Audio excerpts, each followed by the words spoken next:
Voltando aos nossos estúdios aqui na Foco TV em Valparaíso, de Valparaíso do Goiás para o Brasil. Eu vou pedir para vir para cá para sentar comigo aquele bate-papo.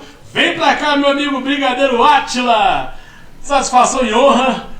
Seja bem-vindo, muito obrigado pelo carinho. Prazer enorme estar aqui com vocês. Pode sentar, a casa é sua. Já estou aqui como o senhor é um bom brigadeiro aeronáutico. Tá aqui a bandeira do nosso país, né? Aquele país que a gente ama, que a gente é louco, né? Boa noite mais uma vez. Obrigado pelo carinho de estar aqui com a gente nesse programa, né? Como eu costumo falar, essa bagaça aqui, porque é gostoso fazer esse programa. Candidato a deputado federal, o que é que o senhor fez nesses tempos até chegar a ser candidato a deputado federal? Obrigado, é um prazer enorme estar aqui com vocês. Eu valorizo muito todas essas iniciativas, essas pequenas emissoras, porque eu acho que isso é o grande diferencial hoje. Sim. Né? É o que realmente leva a verdade a todos os pontos do mundo. Verdade. Eu me recordo que eu comecei há 33 anos atrás com o Dr. Enéas.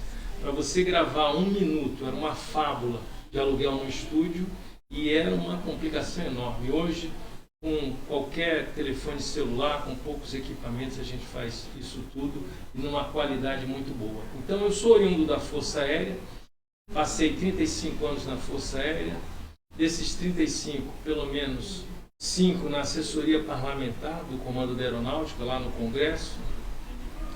A minha última missão na Força Aérea, eu fui o chefe da representação do Brasil na Junta Interamericana de Defesa dos Estados Unidos em Washington, é um colegiado também.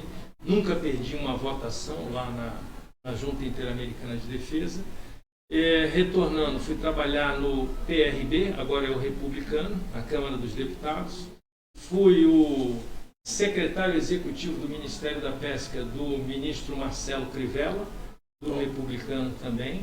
Marcelo Crivella, que é prefeito do Rio. Foi prefeito do Rio de Janeiro, né? E depois voltei para a Câmara, trabalhei na Comissão de Minas e Energia. Em 2015 escrevi um livro e no ano de 2018 fomos candidatos ao Senado. Obtive a expressiva votação de 135.573 votos, gastando apenas R$ 3.500. Que mágica foi essa? Utilizando basicamente um telefone, esse aqui é muito sofisticado, que é um iPhone 8, o meu era um iPhone 6. E com isso aí nós conseguimos essa proeza de ter essa votação bastante expressiva. E isso nos credenciou a prosseguir essa caminhada política, né?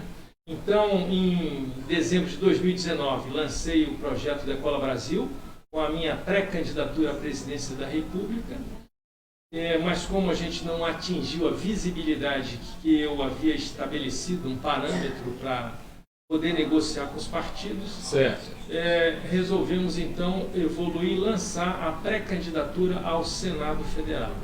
Olha que coisa boa. Isso, e por último, essa disponibilidade da vaga foi negociada lá no partido AG36, na coligação com o atual governador, que é candidato à reeleição, e foi mais conveniente para o partido que eu fosse candidato a deputado federal. Estamos aqui nessa jornada.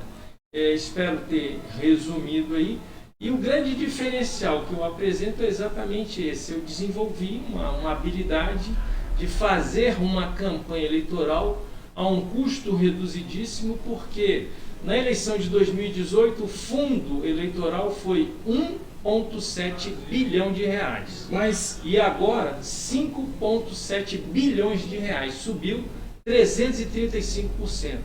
E a gente precisa de alguma forma resolver isso, porque quanto será necessário para fazer a eleição de 2026?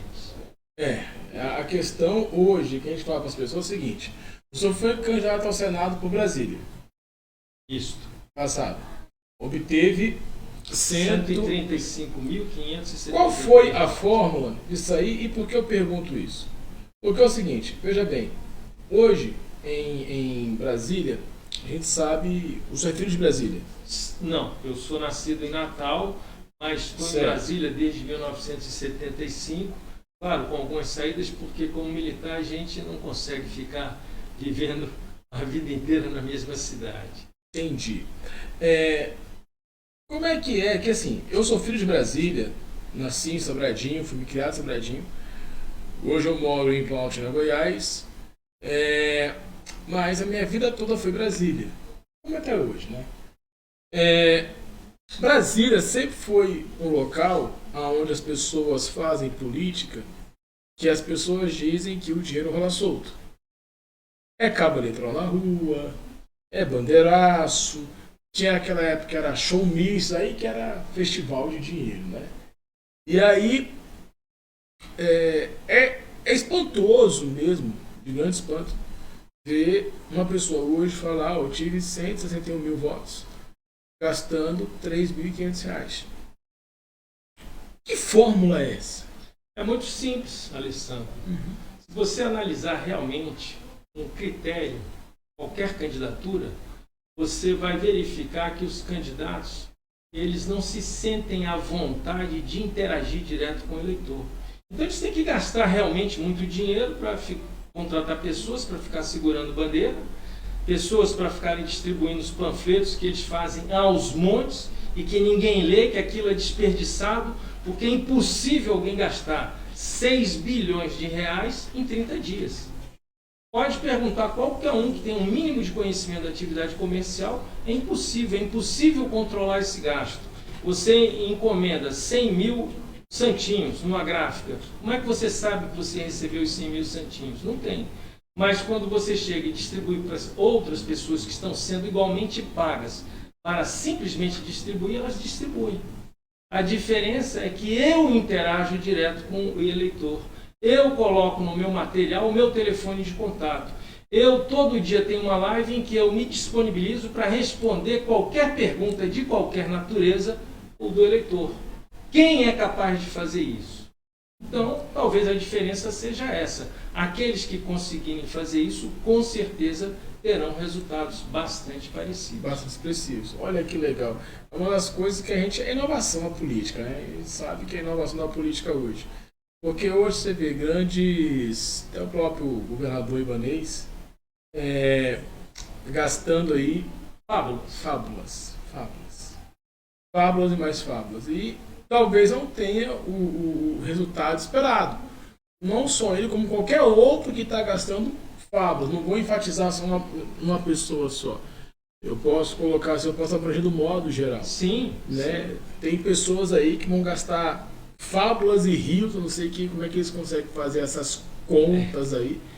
E eu não sei nem saber como diz, nem sentir o cheiro dessa fábula aí e as pessoas estão brigando porque querem aquela coisa toda e funciona de uma maneira simples, prática, direta, tranquilo. E isso é científico também. Vamos compreender uma relação comercial. Eu preciso de um copo d'água, eu pago pelo copo de água. Certo.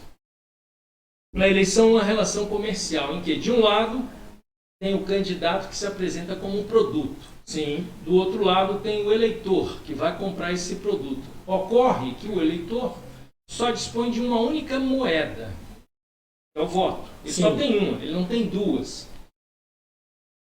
O eleitor daria essa única moeda que ele tem a um candidato que mandou milhões de pessoas distribuir o santinho dele ou a um candidato que entregou pessoalmente o seu santinho ao eleitor? Essa é a diferença. Você cria uma relação direta, porque ninguém dá a única moeda que tem por absolutamente nada. Então, quando eu interajo direto com o eleitor, a partir daquele momento, criou-se um vínculo entre o candidato e o eleitor. E olha só, eu estou vendo aqui, eu estou abrindo aqui para a gente aqui para acompanhar o que as pessoas estão perguntando aqui para a gente. Aproveitem aí para perguntar, porque nós estamos aqui à disposição para responder. Muita coisa boa aqui. A Jaine Brito, boa noite. Marise Souza, boa noite. Enesita Andrade, boa noite. Linda Schmidt, minha esposa, ouvindo a gente. Tá trabalhando, viu, boa noite, te amo. Sueli Jane Paz, boa noite. Adriana Alves, boa noite. Boa noite, Brigadeiro Átila, mandando uma boa noite pro senhor. Todo mundo aqui mandando uma boa noite pro senhor. A Adriana tá falando aqui que é inteligência e a verdade no que o senhor diz. Impossível, 6 bilhões. É uma coisa absurda, mas acontece, Adriana. O Leandro da Água, boa noite, meu amigo, obrigado pelo programa. Poderiam falar, investir na educação, saúde, tecnologia, os 6 bilhões. Concordo, Adriana, vamos falhar para o Brigadeiro. E sobre segurança pública. Olha só, pessoal. Conversa aqui vai ser boa hoje. A gente fala que quando a conversa é boa, não é que a briga é boa, mas o papo é bom. Né? É isso aí. Coronel, tem muita... Vindo aqui hoje um militar, já passou por aqui, coronéis, mas da PM, da área da polícia militar. Militar civil, vamos colocar assim. Hoje, de fato, a gente recebe um militar raiz, né? Que é brigadeiro da aeronáutica. Então, militar da força militar, das Forças Armadas do nosso país, que a gente tanto ama, né? Vamos colocar assim. Mas, hoje, a gente vê como fala do militar no Brasil, não tem como falar no militarismo, se não relembrar lá atrás, vamos voltar um pouquinho na história, o tempo do militarismo no poder. Quando o senhor chegou, a gente até pegou o senhor bem de surpresa, assim, né? Vamos dizer assim. As pessoas falam muito em relação às vozes militares, né? Muita gente quer o AI-5 aí para controlar, e são muita gente mesmo, que a gente roda o Brasil inteiro, ao redor, a gente ouve as pessoas falar. Outras pessoas querem uma intervenção militar. Eu sou completamente a favor. Tem pessoas que falam bem assim, você é a favor porque você não viveu essa... Você não podia andar na rua, que não sei o que lá e tal, sem documento, que a pessoa batia, apanhava, fazia aquela... Falei, bom, primeiro já está errado porque ela sem documento. Se você é uma pessoa de bem, você tem que portar o nosso documento. Claro. Você tem que ter segurança. Se você está sem documento, é que geralmente não quer dizer que são todas as pessoas, mas você está querendo aprontar alguma coisa. Ponto. Mas falou que foi uma época em que as pessoas sofriam muito. Eu já ouvi os dois lados. Ouvi que pessoas sofriam muito, ouvi que pessoas realmente foram muito felizes. Que foi criada a CLT, na época dos militares, foi criado o 13º, né? A gente está vendo aí impactos hoje aí no nosso PIB, no nosso financeiro do país, o crescimento, na inflação e tudo. Que com todo o problema que teve a pandemia, o Brasil, em quase todo mundo, é o que está conseguindo já dar uma alavancada. Isso não sou eu que estou dizendo, são números que estão nos mostrando, e cada dia mostra mais. O senhor, como militar, o senhor que não pôde sair a presidente, você estava acotado a sair a presidente da República, o senhor não pôde sair, veio para a questão como deputado federal. Onde eu quero chegar?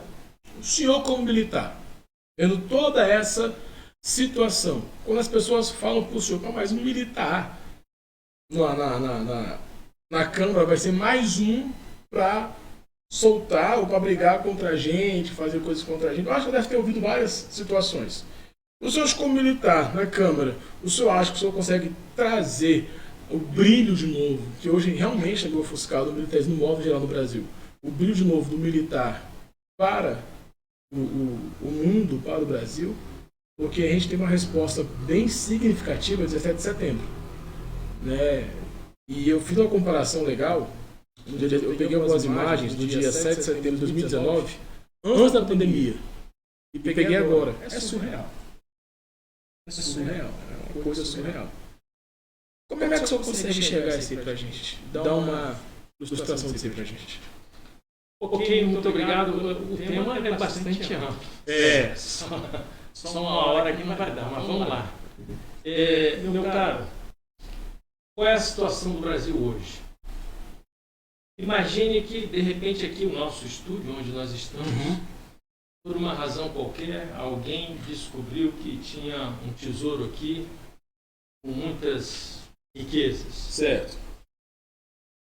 Na chegada aqui eu vi que o local é um lugar meio escuro, a vizinhança a gente não sabe como é que é. Então, mas eu pergunto a vocês, se isso fosse uma realidade, de repente, da noite para o dia, vocês tivessem descoberto aqui um tesouro valiosíssimo aqui, com certeza a primeira providência seria ou contratar uma segurança forte ou transferir o estúdio para um outro lugar que parecesse mais seguro. Este é a verdadeira situação do nosso país.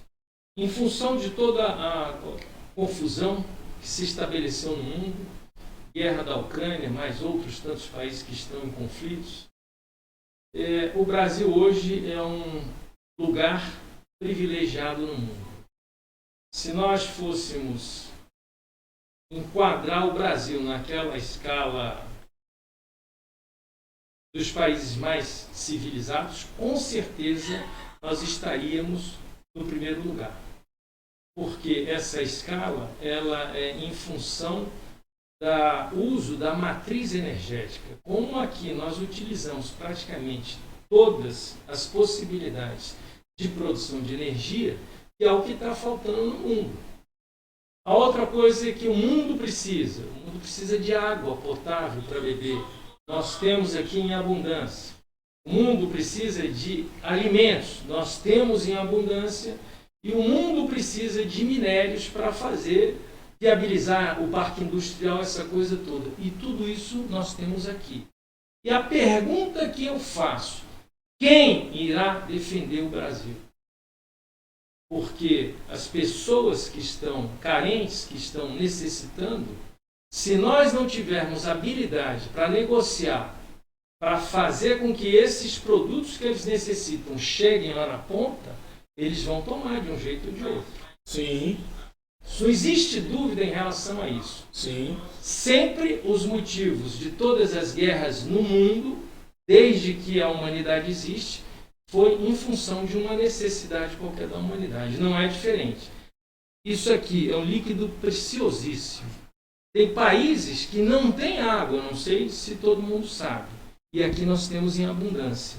Mas nós não estamos sabendo negociar e não temos condições de proteger as nossas riquezas. Ou as Forças Armadas entram para o contexto mundial como elas realmente têm que estar, ou o país está inviabilizado. Pode marcar, será questão de dias, alguém estará dominando aqui. A China já tem uma base no sul da Argentina e a Rússia já fez um acerto. Quando o nosso presidente esteve na Rússia, o maior acordo de cooperação militar da Rússia com a Venezuela. Ou seja, o Brasil praticamente já está cercado. Se nós não abrirmos os olhos, não colocarmos as Forças Armadas para cumprir a missão a que elas foram destinadas, está inviabilizado o país. Então, é exatamente isso que a gente pretende fazer lá na Câmara dos Deputados. Ao assumir, qualquer deputado tem que fazer um juramento. Talvez eu não diga aqui na ordem, mas é bem simples. Ele se compromete a cumprir, defender e manter a Constituição. Ele se compromete a observar as leis, ele se compromete a promover o bem para a população brasileira e ele se compromete a sustentar a independência, a integridade e a união do Brasil. Eu não sei se vocês sabem, está sendo cogitada a construção de uma cidade chinesa na Bahia. Misericórdia. Vocês ouviram algum deputado, algum senador fazer um discurso sobre isso? Não. Então, este é o papel de um militar no Congresso Nacional.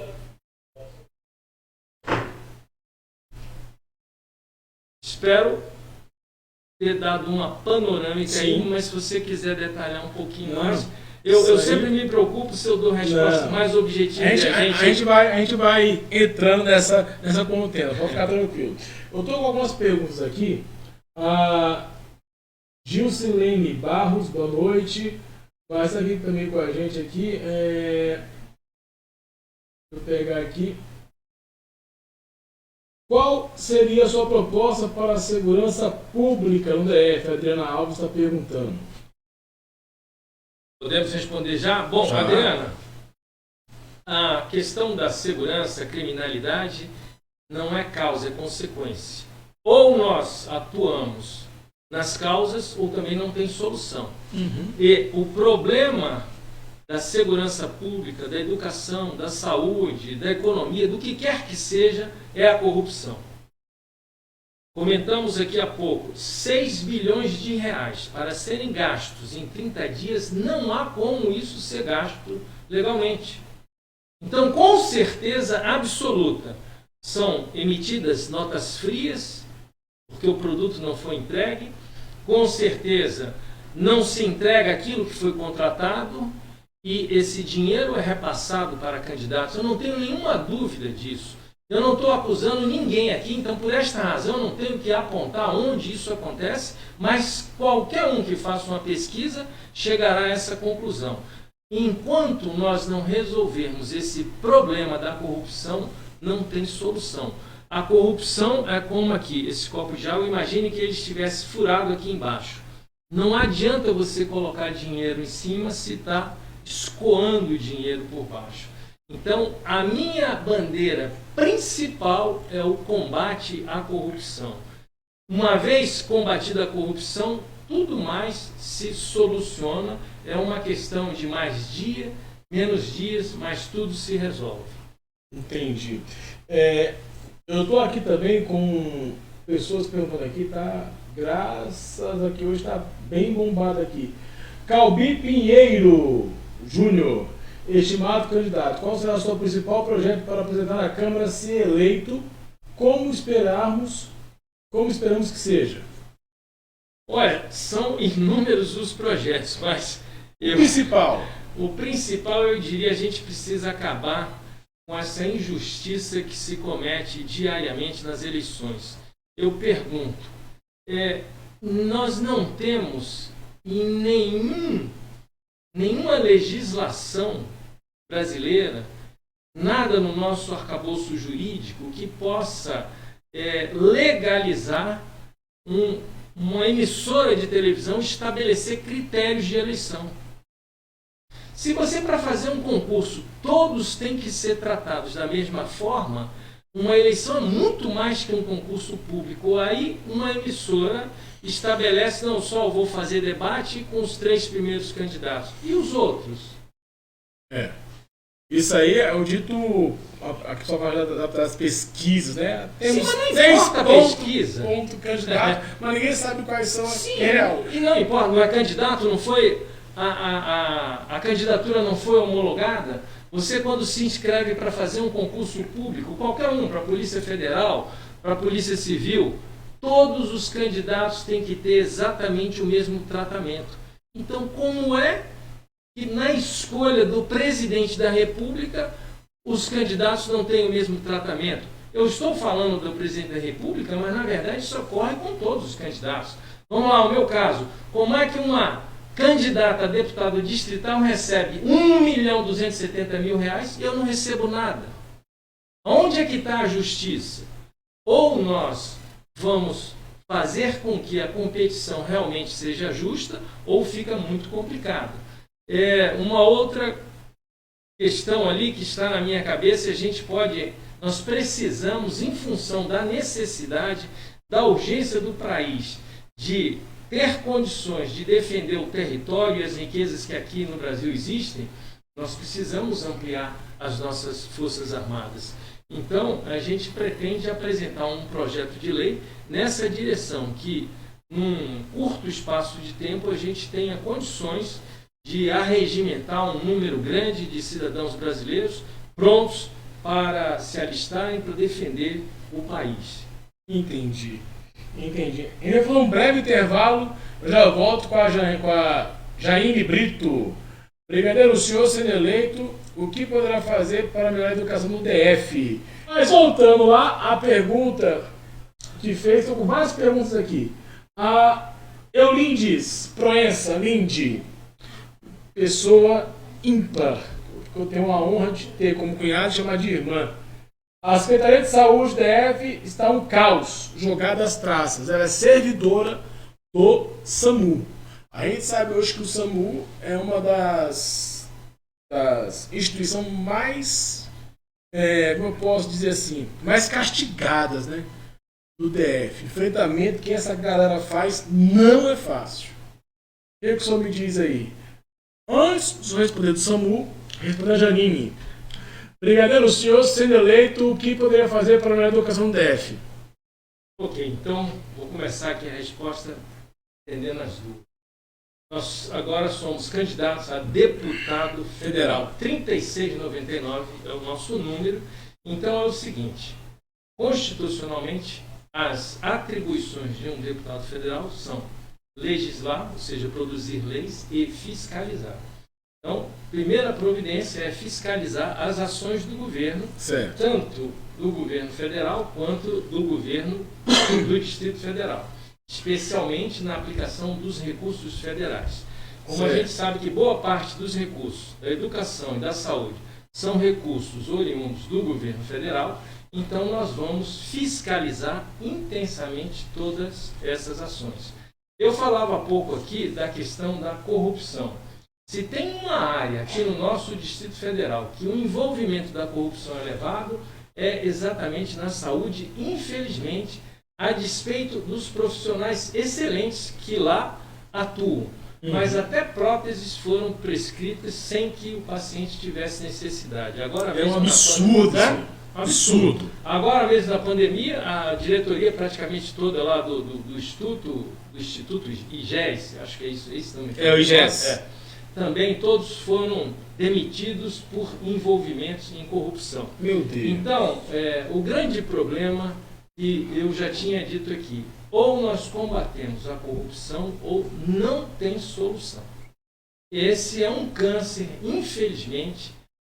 Nós temos países, Singapura, por exemplo, um país em que lá eles conseguiram combater a corrupção.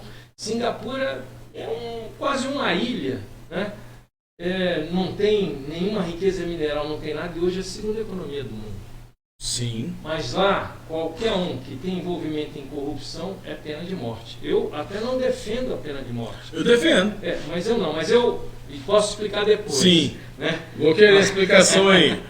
Mas está aí uma prova de que se houver um governo sério e que tome as medidas necessárias, ele consegue acabar com a corrupção.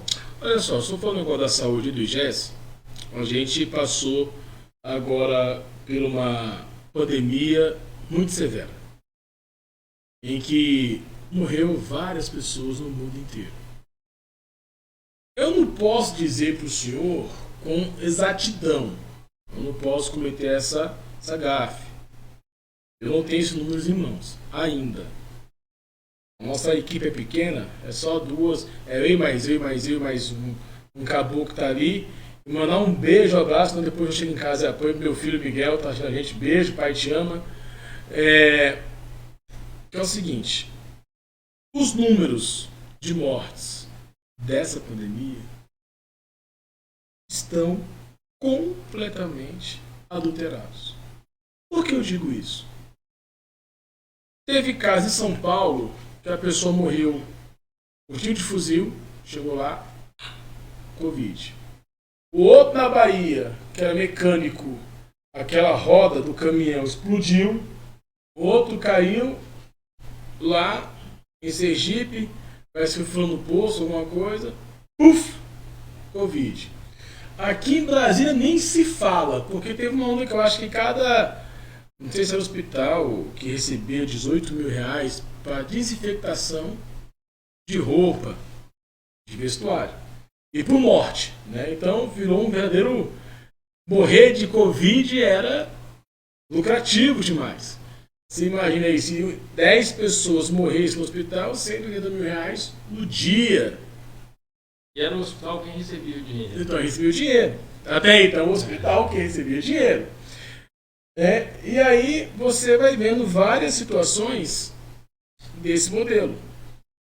Hoje, o que o senhor disse em relação à pandemia, especificamente? Só acho que realmente esses números são reais mesmo? Não, acho que as pessoas vão descobrir na frente que os números são reais mesmo. Teve mais quase 1 milhão de mortes aí. Ou não, realmente não teve nem 250 mortes aí, a maioria foi fake news. Meu caro Alessandro, tem um vídeo que eu fiz, se não me falha a memória, aqui é o vídeo 53, e esse vídeo foi feito em março de 2020, e lá eu já disse praticamente o que você me perguntou. Eu não tenho nenhuma dúvida de que um dia essa verdade irá aparecer. Também não tenho nenhuma dúvida que dados foram manipulados de todos os lados. Todos os lados. É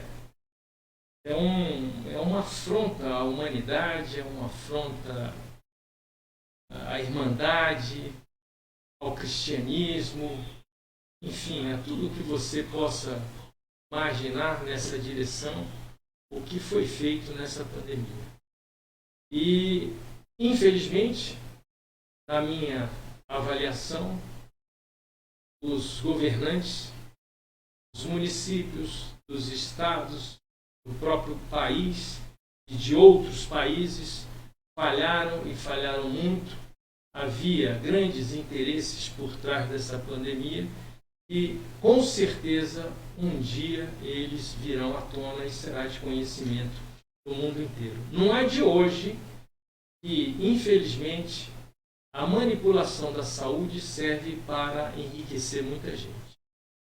Serve para manipular a opinião pública, serve para conduzir o destino dos países, dos povos, para direções que são predeterminadas por grupos minoritários e que querem, de alguma forma, se beneficiar desse direcionamento. Já teve pessoas falando que foi usado até ritual de magia negra, e teve uma grande, isso foi mundial, uma grande usurpação de órgãos humanos, né? E aí botava na conta da Covid, porque como você não pode fazer autópsia, não pode fazer nada, foi aquela questão dos ladrões de órgãos, né? Eu vivi, lamentavelmente, essa experiência. Meu pai foi parar no hospital, com 91 anos, mas chegou andando no hospital, entubado, e ele ficou 19 dias entubado e, evidentemente, faleceu. Ninguém teve acesso, nem a ele, nem os medicamentos que foram ministrados, enfim. Então, esse foi um caso que eu conheci que estava mais próximo. E já tinha uma idade avançada, seguramente os órgãos dele não foram utilizados para o comércio. Mas eu não tenho dúvida nenhuma de que houve de tudo nessa pandemia. Entendi.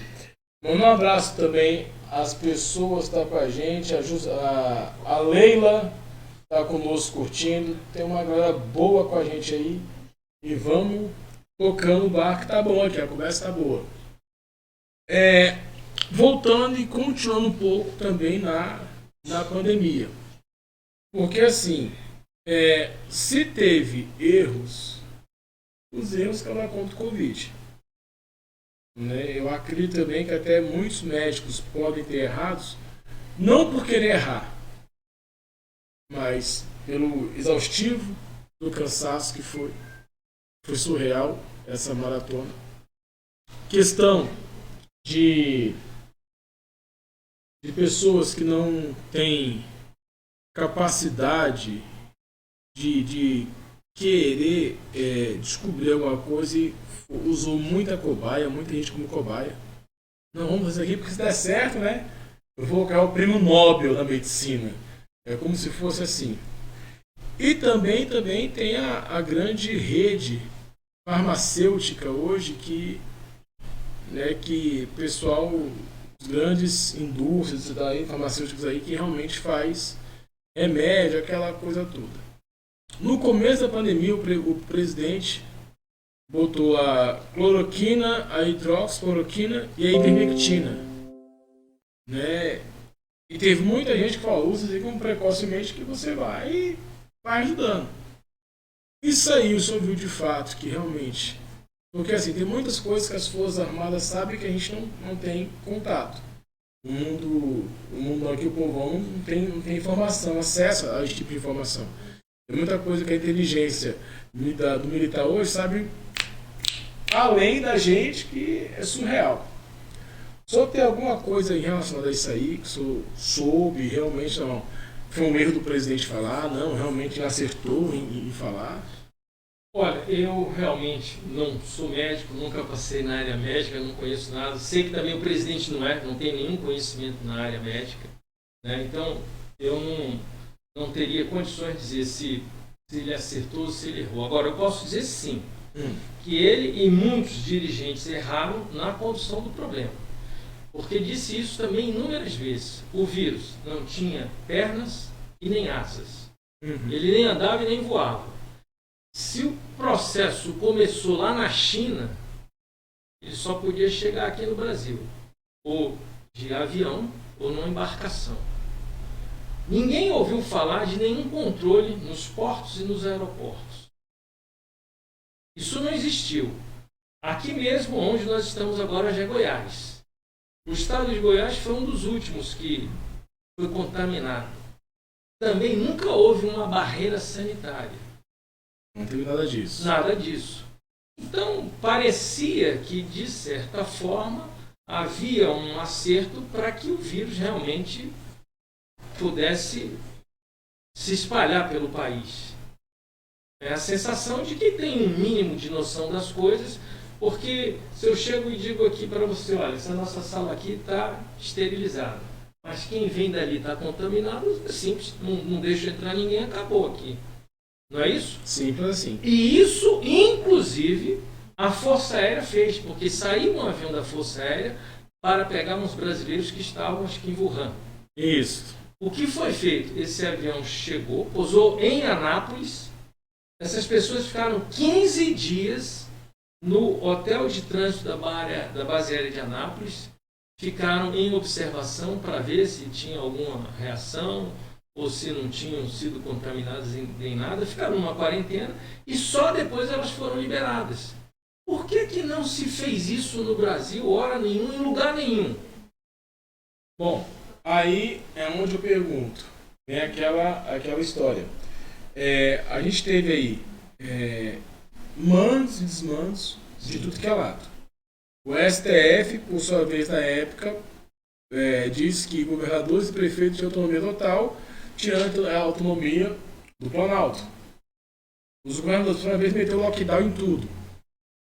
Né? Então, vão meter lockdown porque é a solução. Parece, se eu não me engano, em Minas não teve tal lockdown.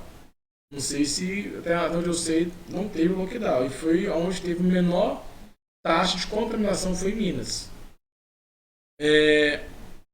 Como não passou pela mão federal, no caso do Planalto, do presidente, a ineficiência, a irresponsabilidade, a falta de correr atrás para resolver alguma coisa, que agora só está caindo no colo dele. Mas e aí só atribui a quem? Realmente, foi Fácil. STF que realmente foi lá, meteu a mão. Fácil.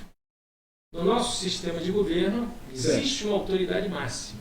Certo. A autoridade maior que é o presidente da República.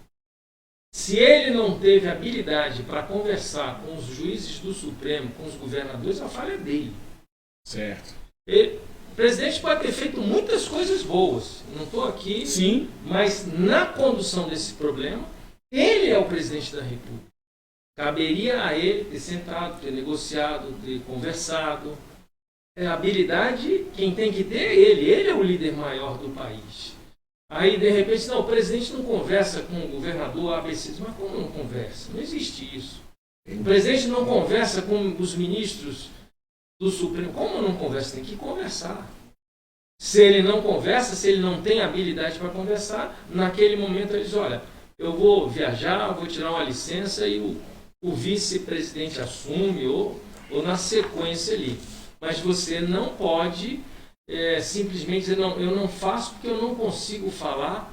Não existe isso. Entendi. Agora a gente falou de educação, falamos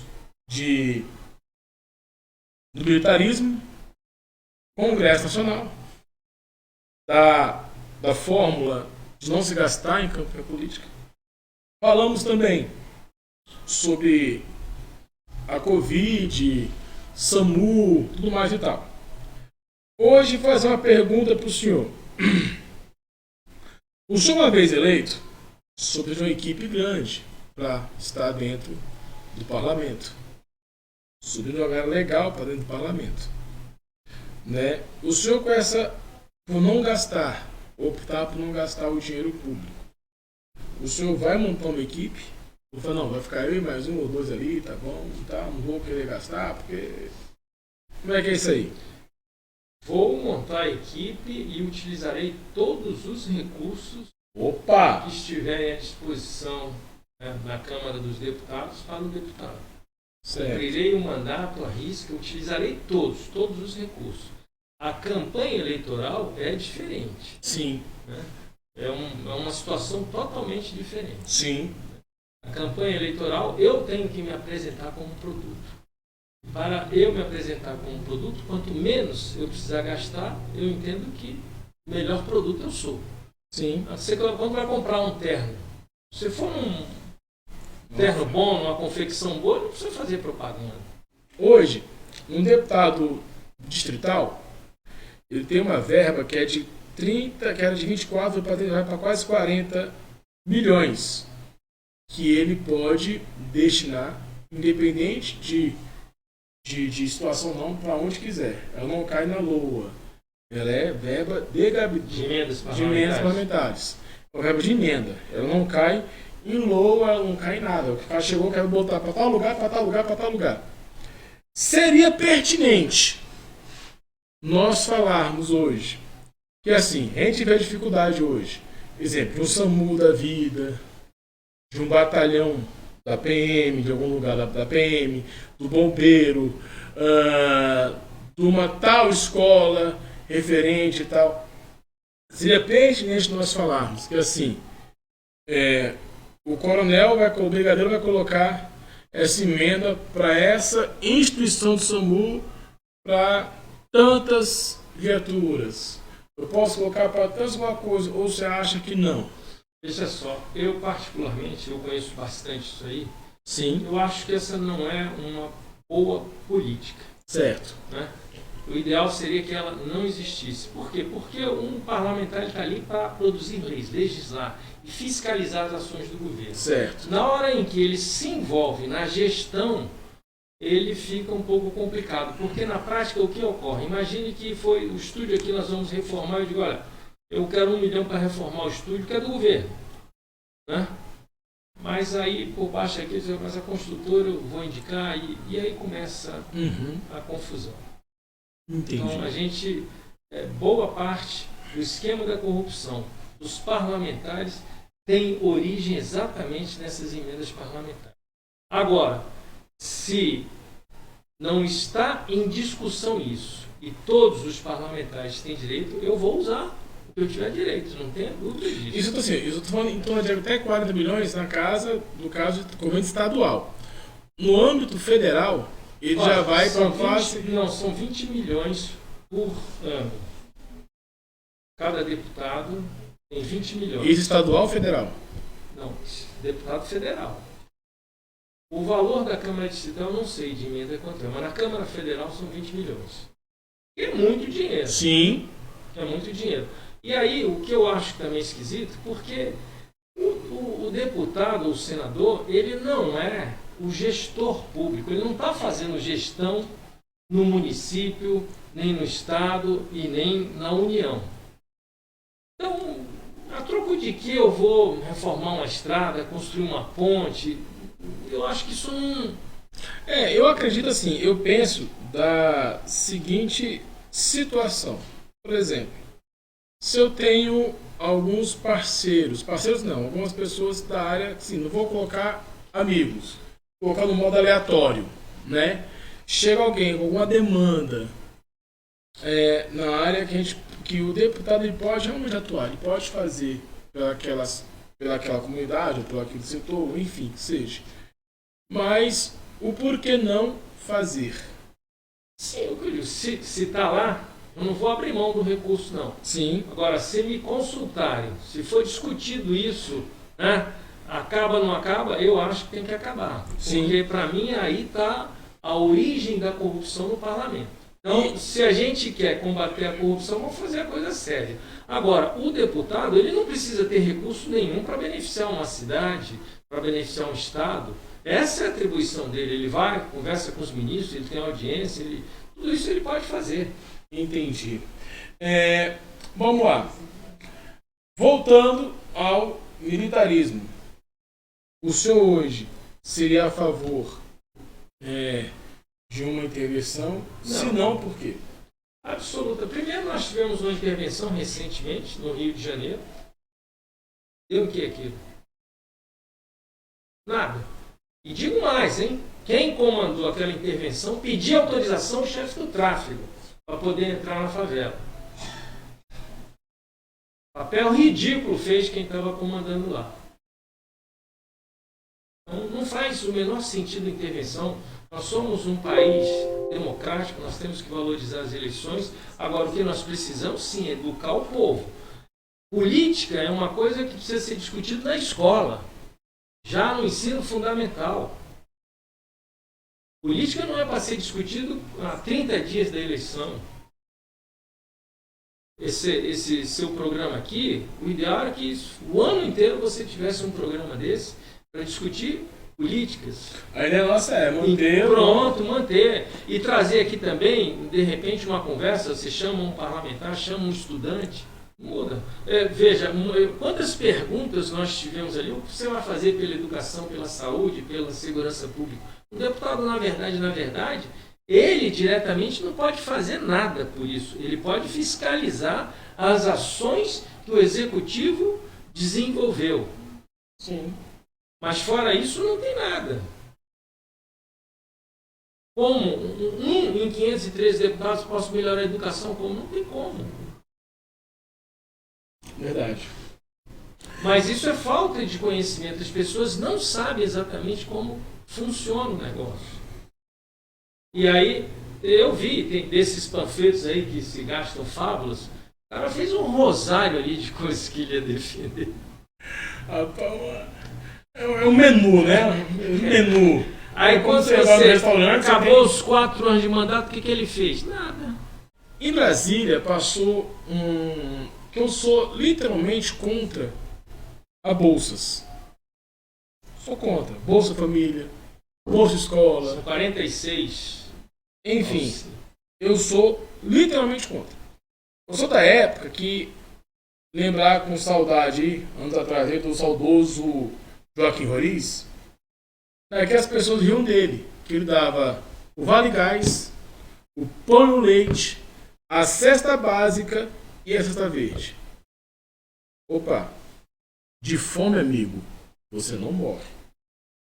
De fome você não vai morrer.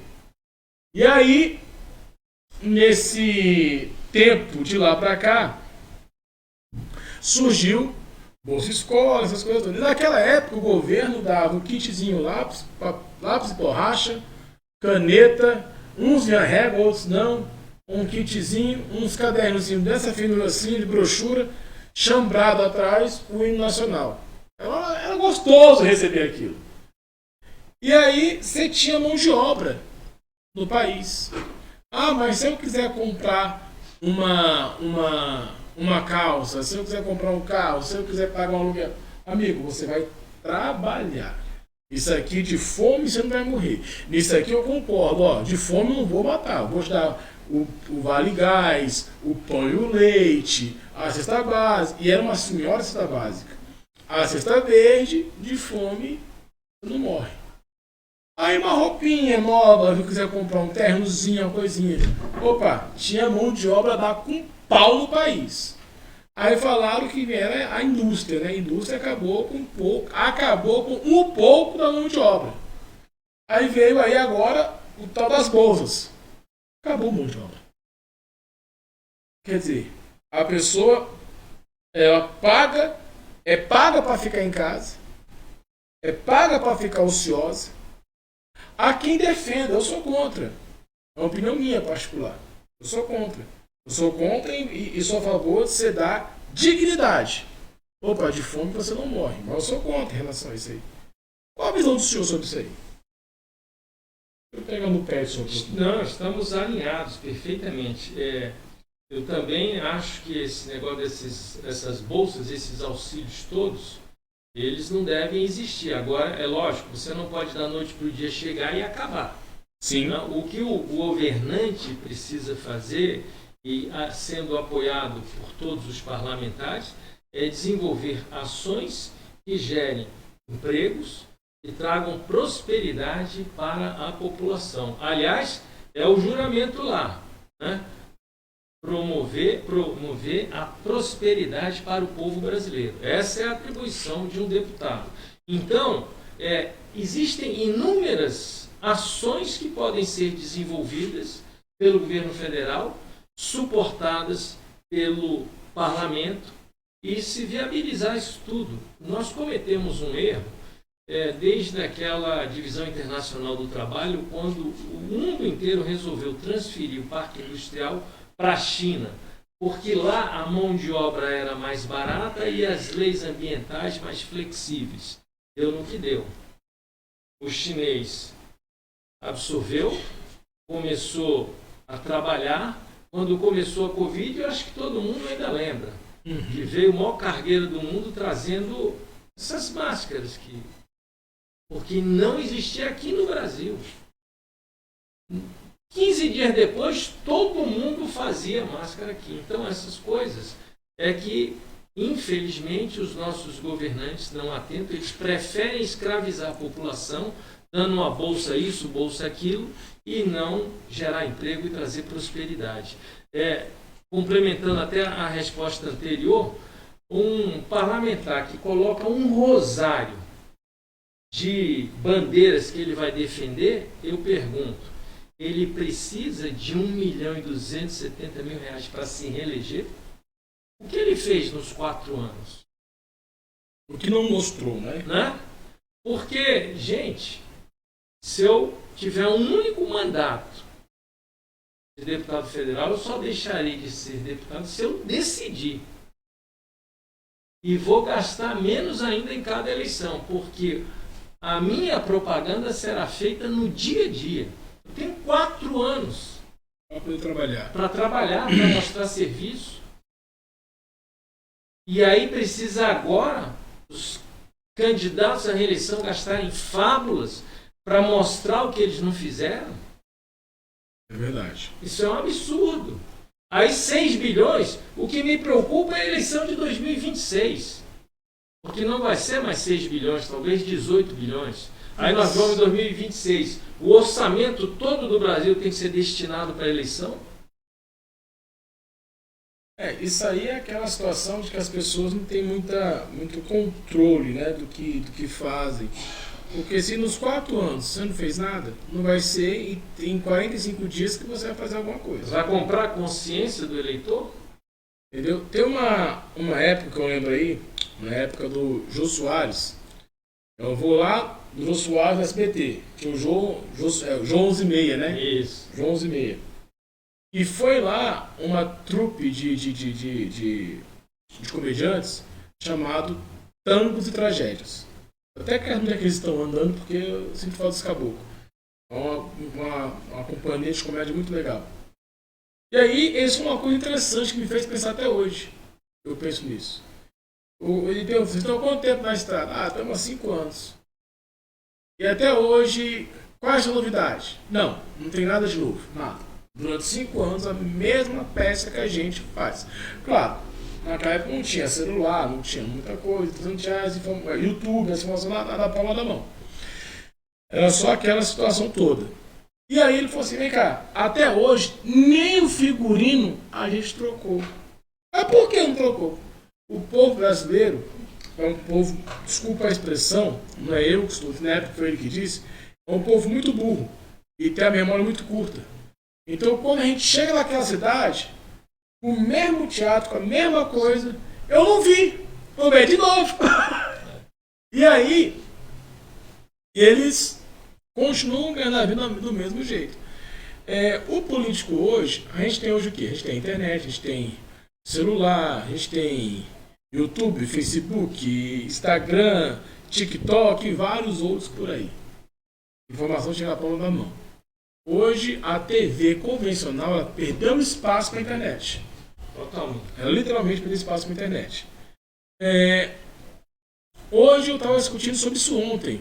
Hoje, para você botar uma propaganda numa televisão de 30 segundos num horário nobre, você gasta em torno de 50 a 100 mil reais. Básico. Numa TV web, você vai gastar em torno de 3 mil, 4 mil. É caro. Numa TV web você gasta em torno de 2, 3 minutos. Numa televisão você vai gastar em torno de 30 segundos aí, 10 mil. 50 mil. Perdão. Achando caro? Então, numa tacada só, você atingiu 10 mil pessoas. Sim. É o que o senhor fala em relação à rede social, com as tuas lives. Eu achei interessante nele, das lives, que ele numera as lives, né? Sim. 1, 2, 3, 4, 5. Eu achei bem identificado. Achei bem legal. Isso aí. É bem interessante. E o senhor vê que isso realmente dá um resultado legal. Dá uma coisa bem interessante. Hoje, essa tecnologia nos dá independência. Eu diria que está ótimo aqui, você não precisa melhorar nada. Um arzinho aqui. Tudo bem? Mas não precisa. Que não for nossa amiga. A relação custo-benefício não precisa. E você fala com o mundo. Sim. Com certeza nós estamos no mundo. Sim. E é isso que as pessoas não alcançaram. Eu vejo ainda aí os políticos, não, mas tem que ter tempo de televisão. Sinceramente, hoje, você aparecer, dependendo da emissora, queima a sua imagem. Não, e eu não vou muito longe, não. Não digo essa emissora, não. Qualquer programa que você vá hoje, quando o programa tem alguma tendência ao outro lado, é queimado. Eu aqui, meus caros telespec, eu não estou conversando com um brigadeiro, eu não estou conversando com um político. Eu estou conversando com a pessoa Átila, que é cidadão brasileiro, pai de família, honrado, tem as suas graduações pessoais e as suas aspirações políticas, mas a visão dele como pessoa. Eu tenho certeza, se eu for falar como militarismo, amigo, você vai sair daqui só amanhã. Só daqui só amanhã. E as pessoas, elas gostam muito de rotular as pessoas. Sim. Pelo que você é ou pelo que você faz.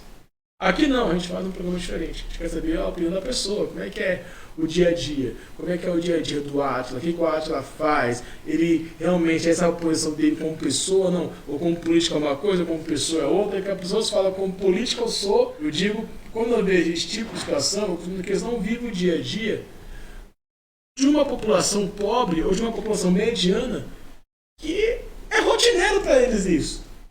Eu valorizo muito a coerência. Eu acho que você tem que ser sempre aquilo ali. É claro que oscilações dependem de uma série de fatores na vida de cada um de nós. Mas você precisa ser coerente. Então a maneira que eu ajo dentro de casa é a mesma que eu ajo aqui. Que eu ajo no trabalho, que eu ajo numa festa. Então, por exemplo, se você marca um encontro comigo numa hora, pode ter certeza que eu sempre vou chegar naquela hora. Entendi. Não existe possibilidade de eu atrasar. Mas eu sempre sou assim. E a mesma coisa em casa, onde quer que eu esteja. Então, eu tenho, só para citar um exemplo aqui, antes diziam que eu tinha toque. Você falou dos vídeos numerados. Tudo meu é catalogado. Que bacana. Então, as várias funções que eu exerci, e quando eu cheguei lá na pesca, porque era a primeira vez que acho que o pessoal estava lidando com um militar, mas isso não tem absolutamente nada a ver com o fato de ser ou não ser militar, sou eu. Eu tenho registro de tudo, segundo a segundo, o que acontece no meu momento ali de trabalho.